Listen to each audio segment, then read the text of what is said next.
Hi സുഹൃത്തുക്കളെ, നമസ്കാരം. ഞാൻ ഇന്ന് വന്നിരിക്കുന്നത് കമ്പംമേടാണ്. അപ്പോൾ ഇവിടെ എത്തിപ്പെടാനുണ്ടായ കാരണം, എൻ്റെ ഒരു സുഹൃത്തുണ്ട് തൊടുപുഴയിൽ. എൻ്റെ വീട് പെരുമ്പാവൂരാണ്.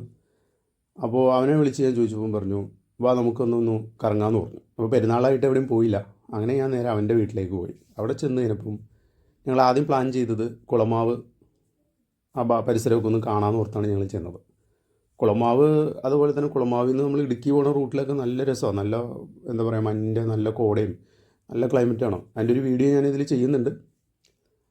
അപ്പോൾ അവിടുന്ന് ഞങ്ങൾ ആ ഭാഗം കണ്ടതിനപ്പം ജസ്റ്റ് എന്ന് വെച്ചാൽ എപ്പോഴും ഈ ഇടുക്കിയൊക്കെ എന്നും പോകണതാണല്ലോ, അപ്പോൾ അതൊന്ന് മാറ്റി പിടിക്കാമല്ലോ എന്ന് ഓർത്തിട്ട് ഞങ്ങളിങ്ങനെ ഒരു ട്രിപ്പ് പ്ലാൻ ചെയ്തപ്പം പോകാൻ പറ്റിയൊരു ഏരിയ ഉണ്ട് എന്നും പറഞ്ഞുകൊണ്ട് ഞങ്ങൾ ഇങ്ങോട്ട് പോവുകയാണ്. അപ്പോൾ അവിടെ ചെന്ന് കട്ടപ്പനയിൽ നിന്ന് ഞങ്ങൾ നേരെ, അതായത് ഇടുക്കി ഡാമും കണ്ട് അവിടുന്ന് നേരെ കട്ടപ്പനയിൽ നിന്ന് നേരെ കമ്പംമേട് പിടിച്ച്, കമ്പംമേട്ടിൽ നിന്ന് ഏകദേശം കട്ടപ്പനയിൽ നിന്ന് നമുക്ക് കമ്പംമേടിലേക്ക് ഒരു 13 കിലോമീറ്റർ ഉള്ളൂ.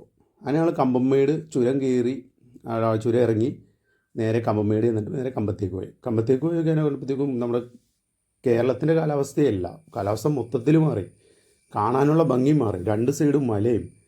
ഈ ഒരു സൈഡ് എന്ന് പറഞ്ഞിട്ടുണ്ടെങ്കിൽ നമുക്കവിടെ ചെന്നാൽ പോരാൻ തോന്നില്ല, അതുപോലത്തെ ഒരു ഏരിയയാണ്. ഇത്ര ശാന്തവും അതുപോലെ തന്നെ കൃഷിയും കാര്യങ്ങളൊക്കെ ചെയ്യുന്ന ഒരു നല്ല അടിപൊളി ഏരിയ.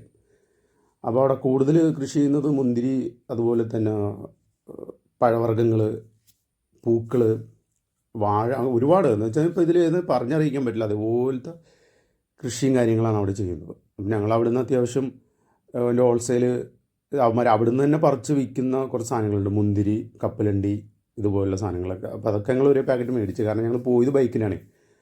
അപ്പോൾ അത്യാവശ്യം കുറച്ച് സാധനങ്ങളൊക്കെ മേടിച്ചോളൂ.